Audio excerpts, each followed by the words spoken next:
ಆಕಾಶವಾಣಿ ಹಾಸನ. ಆರೋಗ್ಯದ ಉಪಯುಕ್ತ ಸಂಗತಿಗಳನ್ನು ತಿಳಿಸುವ ಕಾರ್ಯಕ್ರಮ ಆದಿಚುಂಚನಗಿರಿ ಆರೋಗ್ಯವಾಣಿ.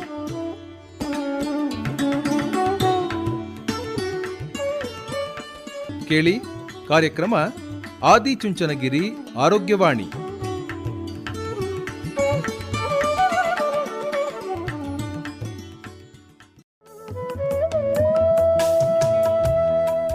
ಕೇಳುಗರಿಗೆಲ್ಲ ನಮಸ್ಕಾರ. ನಿಮಗೆಲ್ಲ ಇಂದಿನ ಆದಿಚುಂಚನಗಿರಿ ಆರೋಗ್ಯವಾಣಿ ಕಾರ್ಯಕ್ರಮಕ್ಕೆ ಸ್ವಾಗತ.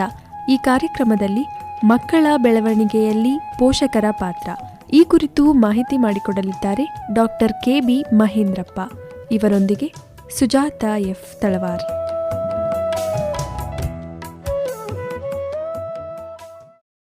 ನಮ್ಮ ಎಲ್ಲ ಪ್ರೀತಿಯ ಕೇಳುಗರಿಗೆ ನಮಸ್ಕಾರ. ಇಂದಿನ ಆದಿಚುಂಚನಗಿರಿ ಆರೋಗ್ಯವಾಣಿ ಕಾರ್ಯಕ್ರಮಕ್ಕೆ ನಿಮ್ಮೆಲ್ಲರಿಗೂ ಸ್ವಾಗತ. ಇವತ್ತಿನ ಕಾರ್ಯಕ್ರಮದಲ್ಲಿ ನಮ್ಮ ಜೊತೆಗೆ ಇದ್ದಾರೆ ಡಾಕ್ಟರ್ ಕೆ.ಬಿ. ಮಹೇಂದ್ರಪ್ಪ. ಇವರು HOD ಮತ್ತು ಪ್ರೊಫೆಸರ್ ಆಗಿದ್ದಾರೆ ಆದಿಚುಂಚನಗಿರಿ ಮೆಡಿಕಲ್ ಕಾಲೇಜ್ನಲ್ಲಿ. ಸರ್ ನಮಸ್ಕಾರ. ನಮಸ್ಕಾರ ಮೇಡಮ್. ಕಾರ್ಯಕ್ರಮಕ್ಕೆ ಸ್ವಾಗತ ತಮಗೆ. Thank you madam. ಇವತ್ತಿನ ಕಾರ್ಯಕ್ರಮದಲ್ಲಿ ಬಹಳ ಒಳ್ಳೆ ವಿಷಯದ ಬಗ್ಗೆ ಮಾತಾಡೋಣ ಸರ್, ತಿಳ್ಕೊಳ್ಳೋಣ. ಯಾಕಂದ್ರೆ ಪ್ರತಿ ಕಾರ್ಯಕ್ರಮದಲ್ಲಿ ನಾವು ಒಂದು ಕಾಯಿಲೆ ಕುರಿತಂತೆ ಮಾತಾಡ್ತೀವಿ. ಆದರೆ ಇವತ್ತು ಮಕ್ಕಳ ಬೆಳವಣಿಗೆ ಅನ್ನೋದೇ ಒಂದು ವಿಚಿತ್ರ. ಮಕ್ಕಳ ಬೆಳವಣಿಗೆಯಲ್ಲಿ ಪೋಷಕರ ಪಾತ್ರ, ಸಮಾಜದ ಪಾತ್ರ, ಶಿಕ್ಷಕರ ಪಾತ್ರ, ಎಲ್ಲರ ಪಾತ್ರವೂ ಬಹಳ ಮುಖ್ಯವೇ. ಅದರಲ್ಲೂ ವಿಶೇಷವಾಗಿ ಪೋಷಕರ ಪಾತ್ರ ಬಹಳ ಮುಖ್ಯವಾದದ್ದು. ಈ ಕುರಿತಂತೆ ಒಬ್ಬ ತಜ್ಞರಾಗಿ ನಿಮ್ಮ ಅಭಿಪ್ರಾಯಗಳು ಬಹಳ ಮುಖ್ಯ ಆಗುತ್ತೆ. ಈ ವಿಷಯಕ್ಕೆ ಸಂಬಂಧಪಟ್ಟ ಹಾಗೆ ಇವತ್ತಿನ ಕಾರ್ಯಕ್ರಮದಲ್ಲಿ ಮಾತಾಡೋಣ. ಸರ್, ಒಬ್ಬ ತಜ್ಞ ವೈದ್ಯರಾಗಿ ಮಕ್ಕಳ ದೈಹಿಕ ಬೆಳವಣಿಗೆ, ಮಾನಸಿಕ ಬೆಳವಣಿಗೆಯ ಜೊತೆಗೇನೆ ಶಿಕ್ಷಣ ಮತ್ತೆ ಕಮ್ಯುನಿಕೇಶನ್ ಸ್ಕಿಲ್ ಅಂತ ಏನು ಹೇಳ್ತೀವಿ, ಸಂವಹನ ಇರ್ಬೋದು, ಅವರಿಗೆ ನೈತಿಕ ಮಾರ್ಗದರ್ಶನ ಇರ್ಬೋದು, ಭಾವನಾತ್ಮಕ ಬೆಂಬಲ ಇರಬಹುದು, ಅಂದ್ರೆ ಇಮೋಷನಲ್ ಸಪೋರ್ಟ್ ಅಂತ ಏನು ಹೇಳ್ತೀವಿ, ಈ ಎಲ್ಲ ಅಂಶಗಳು ಮಕ್ಕಳ ಬೆಳವಣಿಗೆಯಲ್ಲಿ ಪಾತ್ರ ವಹಿಸ್ತವೆ ಅಂತ ನಾನು ಒಬ್ಬ ಪೋಷಕಳಾಗಿ ನನಗನ್ಸುತ್ತೆ. ತಜ್ಞ ವೈದ್ಯರಾಗಿ ಯಾವ ಯಾವ ಅಂಶಗಳು ಒಂದು ಸದೃಢ ಮಗುವನ್ನ ಬೆಳೆಸಲಿಕ್ಕೆ ಬೇಕಾಗುತ್ತೆ? ನಮ್ಮ ಪ್ರಕಾರ ಏನಾಗುತ್ತೆ, ಈ ಮಗು ತಾಯಿ, ಯಾವುದೇ ತಾಯಿ ಆಗಲಿ ತನ್ನ ಮಗುವಿನ ಬಗ್ಗೆ ಬೆಟ್ಟದಷ್ಟು ಆಸೆ ಪ್ರೀತಿ ಇಟ್ಕೊಂಡಿರ್ತಾಳೆ. ಅದೇ ತರ ಈ ಮಗು ಅಂದ ತಕ್ಷಣ ನಮಗೆ ಯಾರಿಗೇ ಆಗ್ಲಿ ಮೇಡಮ್, ಏನೋ ಒಂದು ಅಮೋಘವಾದ ಕಲ್ಪನೆ ಬರುತ್ತೆ, ಹಾಗೆ ಒಂದು ಕಾಳಜಿ ಅನ್ನೋ ಒಂದು ಭಾವನೆ ನಮ್ಮಲ್ಲಿ ಬರುತ್ತೆ ಮೇಡಮ್. ಈಗ ಏನಾಗತ್ತೆ, ಈಗ ಈ ಮಗುವಿನ ಆರೈಕೆ ತಾವ್ ಹೇಳಿದ್ದು ಒಳ್ಳೇದು. ಆರೋಗ್ಯವಂತ ಮಗು ಅಂದ್ರೆ ಏನು, ಬರೀ ಎತ್ತರವಾಗಿ ದಪ್ಪವಾಗಿ ಬೆಳೆದ್ರಷ್ಟೇ ಆರೋಗ್ಯವಂತ ಮಗು ಅನ್ಸ್ಕೊಳ್ಳಲ್ಲ. ಅದು ಆರೋಗ್ಯವಂತ ಮಗು ಅನ್ಸ್ಬೇಕಾದ್ರೆ ಈ ದೈಹಿಕ ಬೆಳವಣಿಗೆಯ ಜೊತೆಗೆ ಮಾನಸಿಕವಾಗಿ ಅಂದ್ರೆ ಬುದ್ಧಿ ಬೆಳವಣಿಗೆ, ಅದೇ ತರ ಎಮೋಷನಲ್ ಸ್ಟೆಬಿಲಿಟಿ ಬೇಕು. ಅದೇ ತರ ಸಾಮಾಜಿಕವಾಗಿ ಬೆಳವಣಿಗೆ ಅಂತೂ ತುಂಬಾ ಕುಂಠಿತವಾಗಿದೆ. ಹಿಂದಿನ ಕಾಲದಲ್ಲಿ ಏನಿದ್ರು, ಅಜ್ಜಿ ಮನೆಗೆ ಹೋಗ್ತಿದ್ರು ಅಂದ್ರೆ ಯಾವುದೇ ಒಂದು ಸಾಮಾಜಿಕ ಕಾರ್ಯಕ್ರಮಗಳಲ್ಲಿ ಭಾಗವಹಿಸಿದ್ರು ಮಕ್ಕಳು ಆವಾಗ. ಈಗಂತೂ ನ್ಯೂಕ್ಲಿಯರ್ ಫ್ಯಾಮಿಲಿ ಆಗ್ಬಿಟ್ಟು ಇನ್ನೊಂದು ತುಂಬಾ ಸಾಮಾಜಿಕ ಕಳೆಗಳಲ್ಲಿ ತುಂಬಾನೇ ಪ್ರಾಬ್ಲಮ್ ಆಗಿದೆ. ಅದು ಇದೆ, ಜೊತೆಗೆ ಎಮೋಷನಲ್ ಇದೆ. ಅದೇ ತರ ನಾವು ನ್ಯೂರೋಲಾಜಿಕಲ್ ಇಂಟ್ಯಾಕ್ಟ್ ಬೇಬಿ ಇರ್ಬೇಕು ಈಗ ನಮಗೆ. ಅದೇ ಆತರ ಎಷ್ಟೊಂದು ವಿಷಯಗಳ ಅದೆಲ್ಲ ಸಮತೋಲನವಾಗಿ ಮಗು ಇದ್ರೆ ಮಾತ್ರ ನಾವು ಆ ಮಗುವಿಗೆ ಆರೋಗ್ಯವಂತ ಮಗು ಅಂತೀವಿ. ನಾನು ಇನ್ನೊಂದು ವಿಷಯನ ಇಲ್ಲಿ ತರಲಿಕ್ಕೆ ಇಷ್ಟಪಡ್ತೀನಿ ಮೇಡಮ್. ಬೆಳವಣಿಗೆಯಲ್ಲಿ ಎಷ್ಟೊಂದು ಎಲ್ಲರೂ ಹೇಳಿರ್ತಾರೆ. ಮೊದಲನೇದಾಗಿ ನಮ್ಮ ಮಗು ಆರೋಗ್ಯವಂತ ಮಗುವಾಗಿ ಬೆಳೆಸ್ಬೇಕಾದ್ರೆ ಈ ತಂದೆ ತಾಯಿರು ಏನ್ ಮಾಡ್ಬೇಕು ಅಂದ್ರೆ ಈ ನಾವು ಮಗು ಆದ್ಮೇಲೆ ಯೋಚನೆ ಮಾಡೋದಲ್ಲ ಇದು. ನಮಗೆ ನಮ್ಮ ಮಗು ಎಲ್ಲ ಮಕ್ಕಳಿಗಿಂತ ಚೆನ್ನಾಗಿರ್ಬೇಕು, ಆರೋಗ್ಯವಂತ ಆಗಿರ್ಬೇಕು ಅಂದ್ರೆ ನಾವು ಯಾವಾಗ ಮಗುನ ಪ್ಲಾನ್ ಮಾಡ್ತೀವಲ್ಲ ಮೇಡಮ್, ಆವಾಗ ಸ್ಟಾರ್ಟ್ ಆಗತ್ತೆ. ಮಗು ಹುಟ್ಟಿದ ಮೇಲೆ ಅಲ್ಲ. ಏನಂದ್ರೆ ಈಗ ತಂದೆ ತಾಯಿ ಮದುವೆ ಆಗಿರುತ್ತೆ, ನಾವು ಒಂದು ಮಗು ಮಾಡ್ಕೋಬೇಕಂತ ಏನ್ ಪ್ಲಾನ್ ಮಾಡ್ತಾರಲ್ಲ, ಅಲ್ಲಿಂದ ಶುರು ಆಗತ್ತೆ. ಅಂದ್ರೆ ಆರೈಕೆ ಮಗುವಿನ ಬಗ್ಗೆ ಅಂದ್ರೆ ಏನ್ ಮಾಡ್ಬೇಕು, ಮೊದಲನೇದಾಗಿ ತಂದೆ ತಾಯಿ ಇಬ್ರಿಗೆ ಹೊಂದಾಣಿಕೆ ಇರ್ಬೇಕು. ಹೊಂದಾಣಿಕೆ ಇದ್ದು ಅವರಿಬ್ರು ಮನಸ್ಸು ಮಾಡ್ಬೇಕು, ನಾವಿಬ್ರು ಯಾವುದೇ ಕಷ್ಟ ಬಂದ್ರು ನನ್ನ ಮಗುನ ಚೆನ್ನಾಗಿ ಬೆಳೆಸ್ಬೇಕು ಅಂತ ಇರ್ಬೇಕು, ಮನೋಭಾವ ಚೆನ್ನಾಗಿರ್ಬೇಕು. ಅದ್ ಬಿಟ್ಟು ಅಯ್ಯೋ ಮಗು ನಮಗೆ ಈಗ ಬೇಡ ಆಗಿತ್ತು, ಮಗು ಆಗ್ಬಿಟ್ಟಿದೆ, ಏನ್ ಮಾಡೋದು ಅಂತ ಹೇಳಿ ಬೇಕಾಬಿಟ್ಟಿಯಾಗಿ ಮಗುನ ಬೆಳೆಸ್ಲಿಕ್ಕೆ ಆಗಲ್ಲ. ಅವಾಗ ಮಗುಗೂ ತೊಂದ್ರೆ, ನಮಗೂ ತೊಂದ್ರೆ. ಅದು ಒಂದು ಕಾಳಜಿ ಇರ್ಬೇಕು. ಅದೇ ತರ ಏನಾಗತ್ತೆ, ಈ ಮಗು ಕೆಲವು ಸಮಸ್ಯೆಗಳನ್ನ ನಾವು ತಾಯಿಗೆ ಕೆಲವು ಕ್ರಮಗಳನ್ನ ತಾಯಿಗೆ ತಗೊಳೋದ್ರಿಂದ ಮಗುವಿಗೆ ಬರಬಹುದಾದಂತ ಕೆಲವು ಕಾಯಿಲೆಗಳನ್ನಾಗ್ಲಿ ಕೆಲವು ತೊಂದರೆಗಳಾಗಿ ತಡೆಗಟ್ಟಬಹುದು. ಇದು ತುಂಬಾನೇ ಮುಖ್ಯ. ಏನ್ ಮಾಡ್ಬೇಕಂದ್ರೆ ನಾವು ಈಗ ಪ್ಲಾನ್ ಮಾಡಿರ್ತಾರೆ, ಇಬ್ರು ಮದುವೆ ಆಗಿರ್ತಾರೆ, ಈಗ ಗಂಡ ಹೆಂಡತಿ, ಅವರು ಮಗು ಮಾಡ್ಬೇಕು ಅಂತ ಪ್ಲಾನ್ ಮಾಡಿರ್ತಾರೆ. ಪ್ಲಾನ್ ಮಾಡಿದ ತಕ್ಷಣ ಅವ್ರು ಏನ್ ಮಾಡ್ಬೇಕು, ಒಂದು ಹೊಂದಾಣಿಕೆ ಅಂತ ಇರ್ಬೇಕು, ಹೇಳಾಯ್ತು. ಅದೇ ತರ ಕೆಲವು ಲಸಿಕೆಗಳನ್ನ ತಗೊಂಡಿದಾರ ಅಂತ ಚೆಕ್ ಮಾಡ್ಬೇಕು ತಾಯಿ. ಸಾಮಾನ್ಯ 5 ಲಸಿಕೆಗಳು ಮೇಡಮ್. 5 ಲಸಿಕೆಗಳಂದ್ರೆ ಉದಾಹರಣೆಗೆ rubella vaccine, chicken pox vaccine, hepatitis A vaccine, hepatitis B vaccine, DT ಅಂತ ಹೇಳ್ತೀವಿ. ಇವು 5 ವ್ಯಾಕ್ಸಿನ್ ತಗೊಂಡಿರ್ಬೋದು. ಆದ್ರೆ ಇನ್ನೊಂದ್ಸರಿ ಪರೀಕ್ಷೆ ಚೆಕ್ ಮಾಡೋದು ಒಳ್ಳೇದು ರೆಕಾರ್ಡಲ್ಲಿ. ಯಾಕಂದ್ರೆ ಉದಾಹರಣೆಗೆ ಈಗ ರುಬೆಲ್ಲಾ ತಾಯಿ ತಗೊಂಡಿರಲ್ಲ, MMR ಅಂತ ಹೇಳ್ತೀವಲ್ಲ, ಅದ್ರಲ್ಲಿ ರುಬೆಲ್ಲಾನು ಇರುತ್ತೆ. ಬೈ ಚಾನ್ಸ್ ತಗೊಂಡೇ ಇದ್ರೆ ಈ ಪ್ರೆಗ್ನೆನ್ಸಿಲಿ ಏನಾದ್ರು ರುಬೆಲ್ಲಾ ಬಂದ್ರೆ ತಾಯಿಗೆ ಫಸ್ಟ್ ಟ್ರೈಮೆಸ್ಟರ್ ಇರುವಾಗ ಹುಟ್ಟುವಂತ ಮಗುಗೆ ಕಣ್ಣಲ್ಲಿ ಕಣ್ ಕೆಟ್ರಾಕ್ಟ್ ಅಂತೀವಿ, ಅದ್ರ ಕಿವಿ ಕೇಳಲ್ಲ, ಹೃದಯ ಕಾಯಿಲೆ, ಬುದ್ಧಿಮಂದ, ಎಷ್ಟೊಂದು ತೊಂದರೆ ಆಗುತ್ತೆ ಸಿಂಪಲ್ ಒಂದು ರುಬೆಲ್ಲಾ ವ್ಯಾಕ್ಸಿನ್ ತಗೊಳ್ಳದೇ ಇದ್ರೆ. ಅದೇ ತರ ಚಿಕನ್ ಪಾಕ್ಸ್ ಅಂತ ಒಂದು ವ್ಯಾಕ್ಸಿನ್ ಇದೆ ಮೇಡಮ್. ಚಿಕನ್ ಪಾಕ್ಸ್ ತಗೊಳ್ಳದೇ ಇದ್ರೆ ಅಕಸ್ಮಾತ್ ತಾಯಿ ಪ್ರೆಗ್ನೆಂಟ್ ಇರುವಾಗ ಏನಾದ್ರು ಚಿಕನ್ ಪಾಕ್ಸ್ ಅಂತಂದ್ರೆ ಡೆಲಿವರಿಗೆ 1 ವಾರ ಮುಂಚೆ ಅಥವಾ ಆಮೇಲೆ 1 ವಾರ ಆ ಕಡೆ ಆ ಟೈಮಲ್ಲಿ ಏನಾದ್ರು ತಾಯಿಗೆ ಚಿಕನ್ ಪಾಕ್ಸ್ ಬಂತು ಅಂದ್ರೆ ಆ ಚಿಕನ್ ಪಾಕ್ಸ್ ಮಗುಗೆ ಇಮ್ಮಿಡಿಯೇಟ್ ಆಗಿ ಹರಡುತ್ತೆ. ಎಷ್ಟು ಸಿವಿಯರ್ ಹರಡುತ್ತೆ ಅಂದ್ರೆ ಮಗು ಸತ್ತೇ ಹೋಗ್ಬೋದು, ಅಷ್ಟು ಸಿವಿಯರ್. ಅದು ಸಿಂಪಲ್ ಅದು ಚಿಕನ್ ಪಾಕ್ಸ್ ಅನ್ನು ತಗೊಂಡಿರ್ಬೇಕು ತಾಯಿ. ಅದೇ ತರ ಹೆಪಟೈಟಿಸ್ ಎ, ಈ 3 ತುಂಬಾನೇ ಮುಖ್ಯ ಮೇಡಮ್. ಹೆಪಟೈಟಿಸ್ ಎ ಅಂತ ವ್ಯಾಕ್ಸಿನ್ ತಾಯಿ ತಗೊಳ್ಳದೇ ಇದ್ರೆ ಹೊಟ್ಟೆಲಿರುವಾಗ ಅಕಸ್ಮಾತ್ ಅದು ಆ ಟೈಮಲ್ಲಿ ಏನಾದ್ರು ಬಂದ್ರೆ ತಾಯಿ 3ನೇ ಟ್ರೈಮಿಸ್ಟರ್ ಇರ್ತಲ್ಲ ಆ ಟೈಮಲ್ಲಿ ಹೆಪಟೈಟಿಸ್ ಎ ಇನ್ಫೆಕ್ಷನ್ ಆದ್ರೆ ತಾಯಿಯ ಜೀವಕ್ಕೆ ಅಪಾಯ ಮೇಡಮ್. ಲಿವರ್ ಅಷ್ಟೊಂದು ಹ್ಯಾಂಡಲ್ ಮಾಡಕ್ ಆಗಲ್ಲ, ಅಂದ್ರೆ ಅಷ್ಟು ಆ ಪ್ರಾಬ್ಲಮ್ ಆಗತ್ತೆ ಅದು. ಅದೊಂದು ಮೇಡಮ್. ಅದೇ ತರ ಏನಾಗುತ್ತೆ, 12 DT ಆಗ್ಲಿ ಅದು ಬೇರೆ ವ್ಯಾಕ್ಸಿನ್ ಆಗುತ್ತೆ. ಇವು 3 ಅಂತೂ ತುಂಬಾನೇ ಬೇಕು, ಅದು ವ್ಯಾಕ್ಸಿನ್ ಆಗ್ಬೇಕು. ಇನ್ನೊಂದು ಥೈರಾಯ್ಡ್ ಹಾರ್ಮೋನ್ ಮೇಡಮ್. ಎಲ್ಲಾ ತಾಯಂದಿರು ಪ್ರೆಗ್ನೆನ್ಸಿಗೆ ಮುಂಚೆ ಅವ್ರ ಥೈರಾಯ್ಡ್ ಹಾರ್ಮೋನ್ ಚೆಕ್ ಮಾಡ್ಕೊಳ್ಳೋದು ಒಳ್ಳೇದು. ಯಾಕಂದ್ರೆ ಈ ಥೈರಾಯ್ಡ್ ಹಾರ್ಮೋನ್ ಇದೆಯಲ್ಲ ಮೇಡಮ್, ಅದು ಮಗುವಿನ ಥೈರಾಯ್ಡ್ ಬೇರೆ, ತಾಯಿ ಥೈರಾಯ್ಡ್ ಬೇರೆ. ಮಗು ತನ್ನ ಥೈರಾಯ್ಡ್ ಹಾರ್ಮೋನ್ ತನ್ನ ಥೈರಾಯ್ಡ್ ಗ್ಲ್ಯಾಂಡ್ ಅಲ್ಲೇ ಉತ್ಪತ್ತಿ ಮಾಡ್ಕೊಳುತ್ತೆ, ತಾಯಿದು ಅರ್ಧಿರುತ್ತೆ. ಈಗ ತಾಯಿಗೆ ಆದ್ರೆ ಮಗು ಮೊದಲ 2 ತಿಂಗಳು 8 ವೀಕ್ಸ್ ತಾಯಿಯ ಥೈರಾಯ್ಡ್ ಹಾರ್ಮೋನ್ ಎಲ್ಲ ಡಿಪೆಂಡ್ ಆಗಿರುತ್ತೆ. ಯಾಕಂದ್ರೆ ಮಗುವಿನ ಥೈರಾಯ್ಡ್ ಹಾರ್ಮೋನ್ ಸೆಟ್ ಆಗದೆ 2 ತಿಂಗಳು ಆದ್ಮೇಲೆ. ಆ 2 ತಿಂಗಳು ಏನಿದೆಯಲ್ಲ ಮೇಡಮ್, ಮಗು ಆ 2 ತಿಂಗಳಲ್ಲಿ ತುಂಬಾನೇ ಬೆಳೆದಿರುತ್ತೆ. ಯಾಕಂದ್ರೆ ದೇಹದ ಎಲ್ಲಾ ಅಂಗಾಂಗಗಳು, ಹಾರ್ಟ್, ಬ್ರೈನ್, ಯಾವುದೇ ಅಂಗಾಂಗ ಆಲ್ರೆಡಿ ಚಿಕ್ಕ ಎಲ್ಲ ಫಾರ್ಮ್ ಆಗ್ಬಿಟ್ಟಿರುತ್ತೆ 2 ತಿಂಗಳಲ್ಲಿ. ಅದಕ್ಕೋಸ್ಕರ ಪ್ರೆಗ್ನೆನ್ಸಿ ಆದ 2 ಮ್ಯಾಕ್ಸಿಮಮ್ 3 ತಿಂಗಳೊಳಗೆ ತುಂಬಾನೇ ಕೇರ್ ತಗೋಬೇಕು ಮೇಡಮ್. ಅದು ಬರ್ತೀನಿ ಆಮೇಲೆ. ಅದಕ್ಕೆ ಈಗ ಏನ್ ಮಾಡಬೇಕು, ಥೈರಾಯ್ಡ್ ಹಾರ್ಮೋನ್ ಕಡಿಮೆ ಇದ್ರೆ ಆ ಮಗುವಿನ ಬೆಳವಣಿಗೆ ಏನು 2 ತಿಂಗಳಲ್ಲಿ ಆಗ್ಬೇಕಿತ್ತಲ್ಲ ಅಲ್ಲಿ ಕುಂಠಿತ ಆಗುತ್ತೆ. ಮಗುವಿನ ಲರ್ನಿಂಗ್ ಡಿಸಬಿಲಿಟಿ ಬರ್ಬೋದು, ಮಗು ನೋಡಕ್ ಚೆನ್ನಾಗೇ ಕಾಣುತ್ತೆ. ಅದ ತಾಯಿಗೆ ನೀವು ಥೈರಾಯ್ಡ್ ಹಾರ್ಮೋನ್ ಕೊಡದೇ ಇದ್ರೆ ಪ್ರೆಗ್ನೆಂಟ್ ಇರುವಾಗಲೇ ಅದಕ್ಕೆ ಮುಂಚೆನೆ ಥೈರಾಯ್ಡ್ ಹಾರ್ಮೋನ್ ಟೆಸ್ಟ್ ಮಾಡ್ಕೊಂಡು ತಾಯಿ ಥೈರಾಯ್ಡ್ ಮಾತ್ರೆ ತಗೊಂಡ್ರೆ ಏನ್ ತೊಂದರೆ ಆಗಲ್ಲ ಮೇಡಮ್. 2ನೇದು. ಅದೇ ತರ ಇನ್ನೊಂದು ಫೋಲಿಕ್ ಆಸಿಡ್ ಅಂತ ಒಂದು ವಿಟಮಿನ್ ಇದೆ madam. Folic acid vitamin pregnancy plan ಮಾಡುವಾಗಲೇ ಒಂದು ತಾಯಿ ದಿನಕ್ಕೆ ತಗೋಬೇಕು 1 ಮಾತ್ರೆ 400 ಮಿಲಿಗ್ರಾಮ್ ತಗೊಂಡ್ರೆ ಸಾಕು ಡೈಲಿ. ಅವಾಗ ಪ್ರೆಗ್ನೆನ್ಸಿ ಇದು ಫೋಲಿಕ್ ಆಸಿಡ್ ಸಂಶೋಧನೆಗಳ ಪ್ರಕಾರ ಏನಾಗಿದೆ, ಈ ಫೋಲಿಕ್ ಆಸಿಡ್ ತಗೊಂಡ್ರಿಂದ ಮಗುವಿಗೆ ಈ ನ್ಯೂರಲ್ ಟೂಬ್ ಡಿಫೆಕ್ಟ್ ಅಂತೀವಿ, ಅಂದ್ರೆ ಬೆನ್ನುಹುರಿಯಲ್ಲಿ ಸ್ಪೈನಲ್ ಕಾರ್ಡ್ ಹೊರ ಬರೋದು, ಗುಳ್ಳೆ ಆಗೋದು, ಉಂಡೆ ಆಗೋದು ಇದೆಲ್ಲ ಇದೆಯಲ್ಲ, ಮೆದುಳಿಗೆ ಸಂಬಂಧಪಟ್ಟಂತೆ ಆ ಕಾಯಿಲೆಯನ್ನು ಜಸ್ಟ್ ವಿಟಮಿನ್ ಫೋಲಿಕ್ ಆಸಿಡ್ ತಗೊಳೋದ್ರಿಂದ ಪ್ರಿವೆಂಟ್ ಮಾಡ್ಬೋದು. ಇವು ಇಷ್ಟು. ಆಮೇಲೆ ಬ್ಲಡ್ ಗ್ರೂಪ್ ಮಾಡಿಸ್ಕೋಬೇಕು ಮೇಡಮ್. ತಾಯಿ ಬ್ಲಡ್ ಗ್ರೂಪ್ ಮಾಡೋದ್ರಿಂದ RH ನೆಗೆಟಿವ್ ಇದ್ರೆ ಮಗು ಬರುವಾದ ಒಂದು ತೊಂದರೆಯನ್ನು ನಾವು ತಡೆಗಟ್ಟಬಹುದು. ಈಗ ಇದು ಪ್ರೆಗ್ನೆನ್ಸಿ ಅಂತ ಮುಂಚೆ. ಇವಾಗ ಪ್ರೆಗ್ನೆನ್ಸಿ ಆದಾಗ ಏನಾಗುತ್ತೆ, ಈಗ ಪ್ರೆಗ್ನೆಂಟ್ ಆಯ್ತು, ಈಗ ಆವಾಗ ಮೊದಲು ಫಸ್ಟ್ 3 ಮಂತ್ಸ್ ನಾನು ಹೇಳಿದಲ್ಲ ಮೇಡಮ್, ಫಸ್ಟ್ 3 ಮಂತ್ಸ್ ಅಲ್ಲಿ ಎಲ್ಲಾ ಅಂಗಗಳು ಫಾರ್ಮ್ ಆಗ್ತಾ ಇರುತ್ತೆ. ಆ ಟೈಮಲ್ಲಿ ಯಾವುದೇ ಮೆಡಿಕೇಶನ್ಸ್ ತಾಯಿ ವೈದ್ಯರ ಸಲಹೆ ಇಲ್ಲದೆ ತಗೋಬಾರ್ದು. ವೈದ್ಯರ ಸಲಹೆ ಕೊಟ್ಟರು ಸಹ ಕೆಲವು ಮಾತ್ರ ತಗೋಬೇಕು. ಈ ಟೈಮಲ್ಲಿ ಯಾವ್ದಾದ್ರು ಮೆಡಿಸಿನ್ ತಗೊಂಡ್ರೆ ಮಗುವಿಗೆ ಕಣ್ಣೆಟ್ಲ ಅನಾಮಲಿ ಅಂತೀವಲ್ಲ ಆ ತರ ಅಂಗಾಂಗ ತೊಂದರೆ ಆಗೋ ಸಾಧ್ಯತೆ ಜಾಸ್ತಿ. ಅದೇ ರೀತಿ ವೈರಲ್ ಇನ್ಫೆಕ್ಷನ್ ಅಲ್ಲಿ ಯಾರಿಗಾಗಿರುತ್ತೆ ಸಿವಿಯರ್, ಅವ್ರ ಹತ್ರ ಸ್ವಲ್ಪ ಹೋಗೋದು ಅವಾಯ್ಡ್ ಮಾಡ್ಬೇಕು. ವೈರಲ್ ಇನ್ಫೆಕ್ಷನ್ ಆಗೋ ತಡೆಗಟ್ಟಬೇಕು. ಅದೇ ತರ ಸಿವಿಯರ್ ಸ್ಟ್ರೈನೆಸ್ ವರ್ಕ್ ಮಾಡಬಾರ್ದು ಫಸ್ಟ್ 3 ಮಂತ್ಸ್ ಪ್ರೆಗ್ನೆನ್ಸಿ ಇರುವಾಗ. ಇವೆಲ್ಲ ಮಾಡೋದ್ರಿಂದ ಮಗುವಿಗೆ ಬೆಳೆಯುವ ಮಗುವಿಗೆ ತೊಂದರೆ ಆಗಲ್ಲ ಅಂತ ಅನ್ಸುತ್ತೆ. ಅಂದ್ರೆ ನೀವು ಗರ್ಭಾವಸ್ಥೆಯಲ್ಲಿಯೂ ಕೂಡ ಮಗುವನ್ನ, ಅಂದ್ರೆ ನಾವು ಮಗು ಜನನದ ನಂತರ ಪೋಷಣೆ ಅಲ್ಲ, ಒಳಗಿರೋವಾಗ್ಲೇ ಪೋಷಣೆ ಮಾಡ್ಬೇಕು ಅಂತ. ಯಾಕಂದ್ರೆ ಇದು ಹೊರಗಡೆ ಆಲ್ಮೋಸ್ಟ್ ಎಲ್ಲ ಹೇಳಿರ್ತಾರೆ. ಅದಕ್ಕೆ ನಾನು ಈ ವಿಷಯದ ಬಗ್ಗೆ ಸ್ವಲ್ಪ ಆಮೇಲೆ. ಸರ್, ಒಂದು ಡೌಟ್ ಇತ್ತು, ನೀವು ಮಾತಾಡುವಾಗ ನನಗೆ ಪ್ರಶ್ನೆ ಇತ್ತು. ಏನಂತಂದ್ರೆ, ಈಗ ತಾಯಿಯ ಲಸಿಕೆಗಳ ಬಗ್ಗೆ ಮಾತಾಡ್ತಾ ಇದ್ರಲ್ಲ, ತಾಯಿಯ ಲಸಿಕೆ ರೆಕಾರ್ಡ್ ಎಲ್ಲ ಕಳೆದೋಗಿರ್ತದೆ, ನೆನ್ಪಿರಲ್ಲ, ಅವ್ರ ತಾಯಿಗೂ ನೆನ್ಪಿರಲ್ಲ. ಅವಾಗ ಅದು ತಾಯಿ ಮಾಡಿಸ್ಕೊಂಡಿದ್ದಾಳೋ ಇಲ್ವೋ ಅಂತ ಹೇಗೆ ಗೊತ್ತಾಗುತ್ತೆ? ಮಾಡ್ಬೋದು ಮೇಡಮ್. ಒಂದು ಬ್ಲಡ್ ಟೆಸ್ಟ್ ಇದೆ, ಆಂಟಿಬಾಡಿ ಟೈಟರ್ ಅಂತೀವಿ ಮೇಡಮ್. ಅಥವಾ ಡೌಟ್ ಇದ್ರೆ ಆಂಟಿಬಾಡಿ ಟೈಟರ್ ಮಾಡಿದ್ರೆ ಆಯ್ತು ಮೇಡಮ್. ಆಂಟಿಬಾಡಿ ಟೈಟರ್ ಆಗಿದ್ರೆ ಆಲ್ರೆಡಿ ಅವ್ರಿಗೆ ಬಂದೋಗಿರುತ್ತೆ ಅಥವಾ ವ್ಯಾಕ್ಸಿನ್ ಆಗಿರುತ್ತೆ, ಅವರಿಗೆ ತೊಂದರೆ ಇಲ್ಲ ಮೇಡಮ್.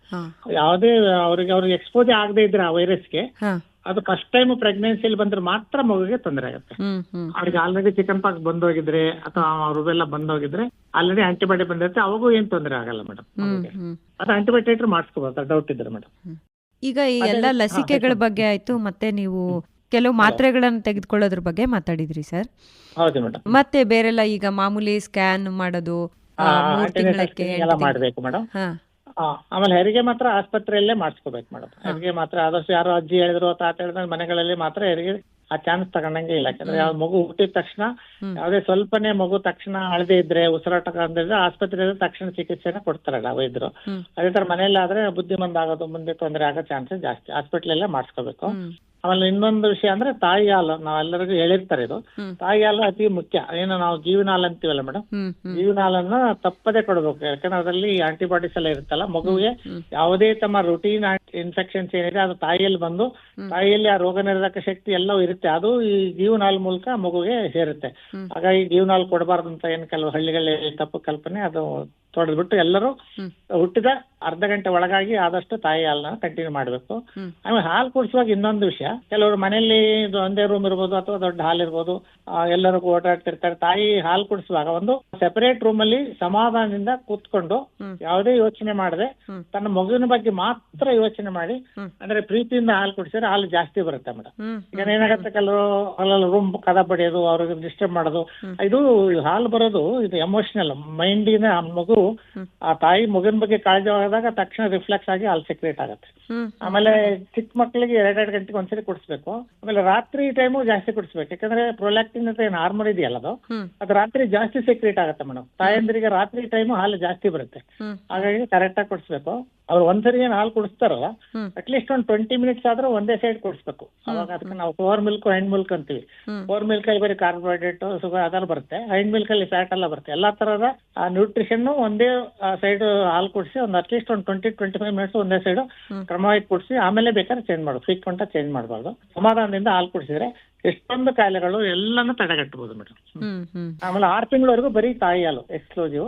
6 ತಿಂಗಳು ತುಂಬಿದ ಮೇಲೆ ಕಾಂಪ್ಲಿಮೆಂಟರಿ ಫೀಡ್ಸ್ ಅಂತ ತಾಯಿ ಹಾಲಿನ ಜೊತೆಗೆ ಮೆದುವಾದ ರಾಗಿ ಅಂಬ್ಲಿ, ಗಂಜಿ ಈ ತರದೆಲ್ಲ ಸ್ಟಾರ್ಟ್ ಮಾಡ್ಬೇಕು. ಆದಷ್ಟು ತಾಯಿ ಹಾಲನ್ನ ವರ್ಕಿಂಗ್ ಮದರ್ಸು ಸಹ ಅಪ್ ಟು 2 years ವರೆಗೆ ಕಂಟಿನ್ಯೂ ಮಾಡಿದ್ರೆ ತುಂಬಾನೇ ಒಳ್ಳೇದು. ಅದ್ರ ಜೊತೆಗೆ ಬ್ಯಾಲೆನ್ಸ್ ಡೇಟ್ ಎಲ್ಲ ಕೊಡ್ಬೇಕಾಗುತ್ತೆ ಮೇಡಮ್.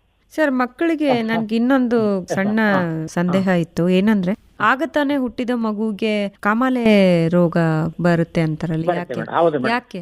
ಅದೇದು ಫಿಸಿಯಲಾಜಿಕಲ್ ಜಾಂಡಿಸ್ ಅಂತೀವಿ ಮೇಡಮ್. ಫಿಸಿಯಲಾಜಿಕಲ್ ಜಾಂಡಿಸ್ ಅಂದ್ರೆ RBC ಕೌಂಟ್ ಇದಲ್ಲ ಮೇಡಮ್, ಬ್ಲಡ್ ಸೆಲ್ ಹೆಮೋಗ್ಲೋಬಿನ್ ಅಂತೀವಲ್ಲ ಮೇಡಮ್. ಹೆಮೋಗ್ಲೋಬಿನ್ ನಮ್ಮ ಹೆಮೋಗ್ಲೋಬಿನ್ಗೂ ಹುಟ್ಟಿದ ಹೆಮೋಗ್ಲೋಬಿನ್ ಮಗುಗೂ ವ್ಯತ್ಯಾಸ ಇದೆ.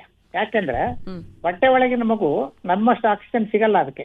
ನಮಗೇನೋ ನಮ್ಮ SpO2 ನೋಡಿದ್ರೆ ಸ್ಯಾಚುರೇಷನ್ 98-95 ಎಲ್ಲ ಬರ್ತದಲ್ಲ ಮೇಡಮ್. ಅದು ಹೊಟ್ಟೆ ಒಳಗೆ ಏನಾಗುತ್ತೆ, ತಾಯಿ ಅಂಬೆಲಿಕಲ್ ಕಾರ್ಡ್ ಅಲ್ಲಿ ಮಗು ಹೈಪಾಕ್ಸಿಯದಲ್ಲೇ ಬೆಳೆಯುತ್ತೆ. ಅಂದ್ರೆ ಅದಕ್ಕೆ 65-70-80 ಈ ತರ ಇರುತ್ತೆ ಮೇಡಮ್ ಅಷ್ಟೇ ಆಕ್ಸಿಜನ್ ಸ್ಯಾಚುರೇಷನ್. ಅವಾಗ ಏನಾಗುತ್ತೆ, ಎರಿಥ್ರೋಪಾಯಿಟಿನ್ ಅಂತ ಒಂದು ಹಾರ್ಮೋನ್ಸ್ ಇಂದಾಗಿ ನಮ್ ಚಿಕ್ಕ ಹೊಟ್ಟೆ ಒಳಗಿನ ಮಗುವಿನ ಹಿಮೋಗ್ಲೋಬಿನ್ ಜಾಸ್ತಿ ಇರುತ್ತೆ ಮೇಡಮ್. 17-18 ಎಲ್ಲ ಇರುತ್ತೆ ಗ್ರಾಮ್ಸ್. ನಮ್ದು 14-13-14 ಇರುತ್ತಲ್ಲ ಮೇಡಮ್. ಆತರ ಇದು ಹುಟ್ಟಿದ ಮೇಲೆ ಏನಾಗುತ್ತೆ, ಈ ಎಲ್ಲ RBC ಲೈಸ್ ಆಗುತ್ತೆ ಮೇಡಮ್. ಬ್ರೇಕ್ ಡೌನ್ ಆದಾಗ ಅದು ಹಿಮೋಗ್ಲೋಬಿನ್ ಅಲ್ಲಿ ಹೀಮ್ ಆಗಿ ಬಿಲಿರುಬಿನ್ ಆಗಿ ಕನ್ವರ್ಟ್ ಆಗ್ಬಿಟ್ಟು ಜಾಂಡಿಸ್ ಆಗುತ್ತೆ ಮೇಡಮ್. ಅದು ಫಿಸಿಯಲಾಜಿಕಲ್ ಜಾಂಡಿಸ್ ಅಂತೀವಿ.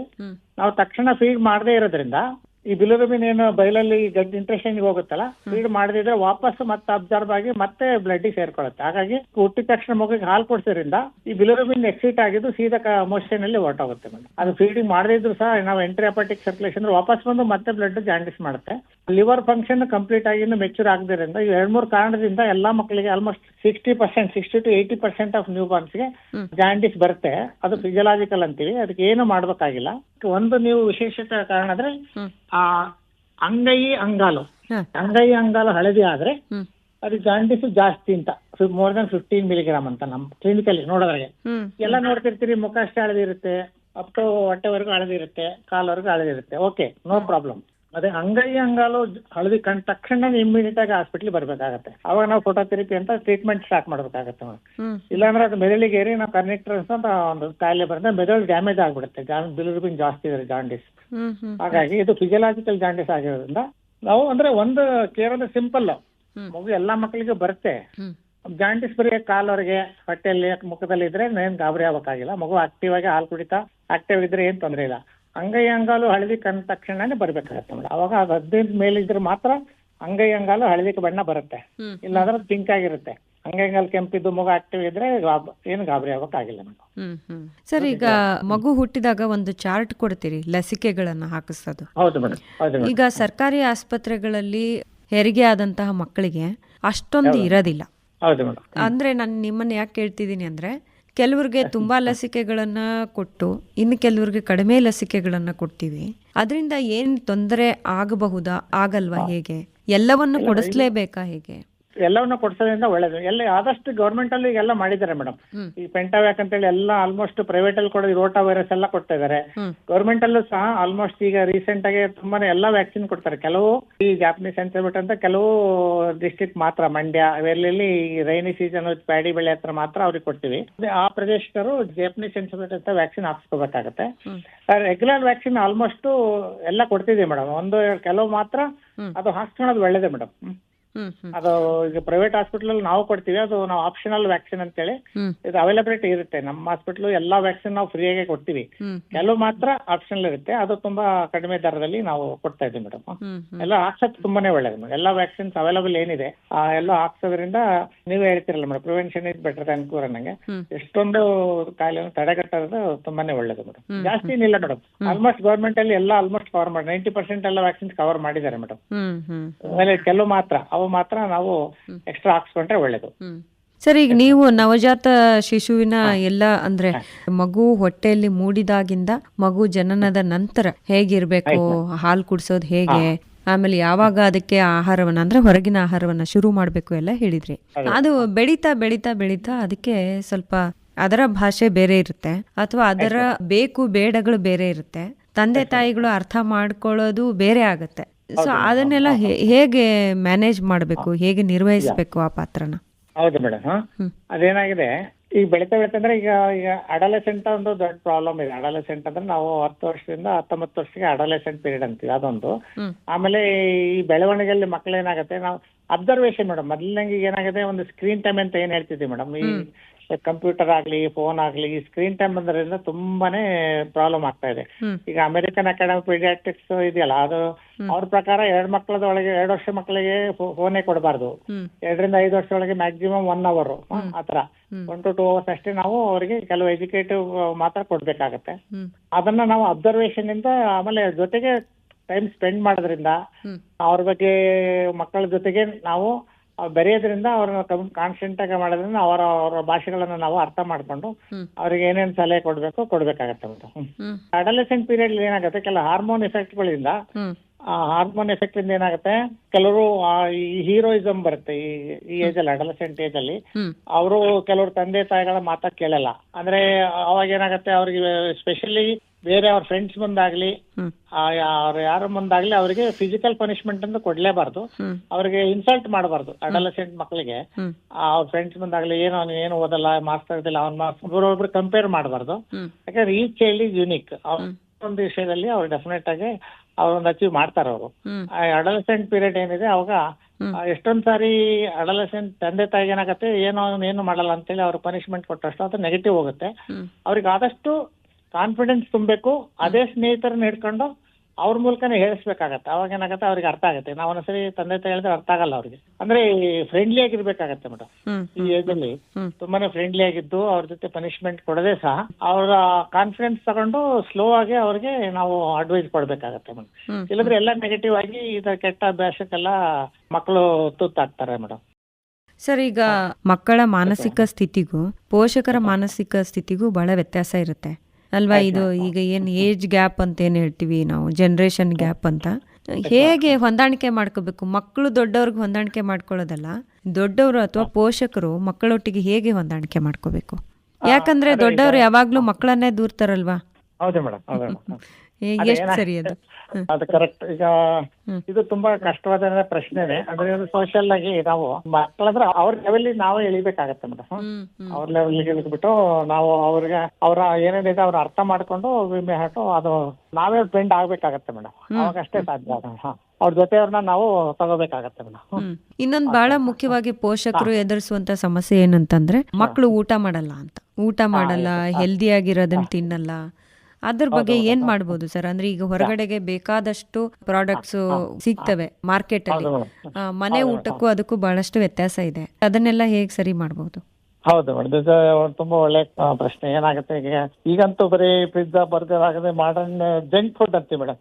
ಈಗ ಮಾಲ್ ನ್ಯೂಟ್ರಿಷನ್ ಅಂದ್ರೆ ತಮಾಷೆಗೆ ಆಗ್ತಾರೆ, ಎಲ್ಲೆಲ್ಲ ಅಂದ್ರೆ ಮಾಲಲ್ಲಿ ಅಲ್ಲಿ ಹೋಗಿ ತಿಂತಾರಲ್ಲ, ಅದಕ್ಕೆ ಮಾಲ್ ನ್ಯೂಟ್ರಿಷನ್ ಅಂದ್ರೆ ಅಲ್ಲಿ ತಿನ್ನೋದು ಒಬೆಸಿಟಿ ಆಗ್ತದೆ. ಫ್ಯಾಮಿಲಿಯಲ್ಲಿ ಇರ್ತಾರಲ್ಲ ಮೇಡಮ್, ಮೊದಲಿಂದಲೇ ನಾವು ಮನೆಯಲ್ಲಿ ಊಟ ಮಾಡೋದು ರೂಢಿ ಮಾಡೋದು ಒಳ್ಳೇದು. ಕೆಲವು ಸ್ಟಡೀಸ್ ಬಂದಿದೆ.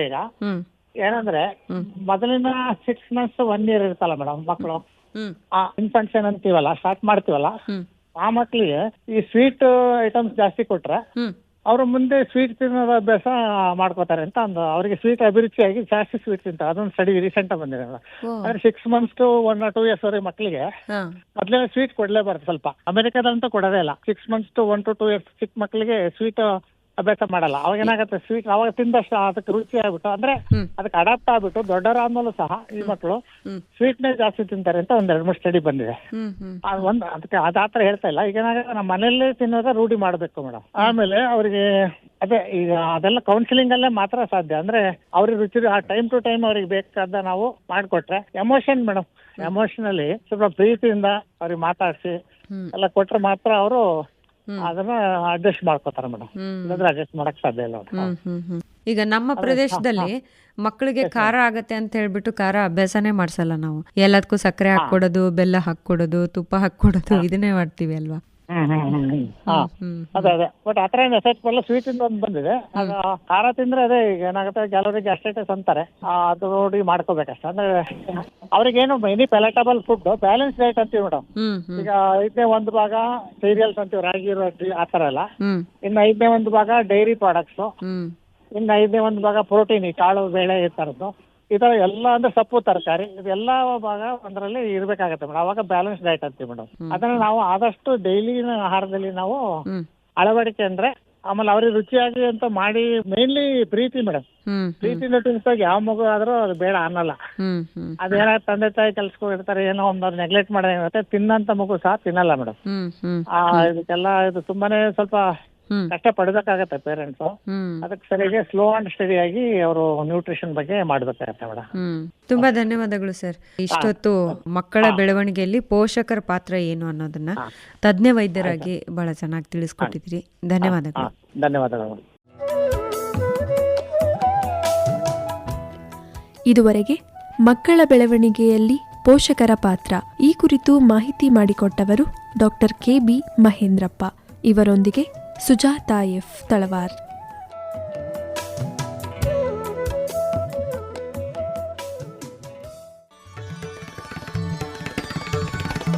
ಇದುವರೆಗೆ ಆರೋಗ್ಯದ ಉಪಯುಕ್ತ ಸಂಗತಿಗಳನ್ನು ತಿಳಿಸುವ ಕಾರ್ಯಕ್ರಮ ಆದಿಚುಂಚನಗಿರಿ ಆರೋಗ್ಯವಾಣಿ ಕೇಳಿದಿರಿ.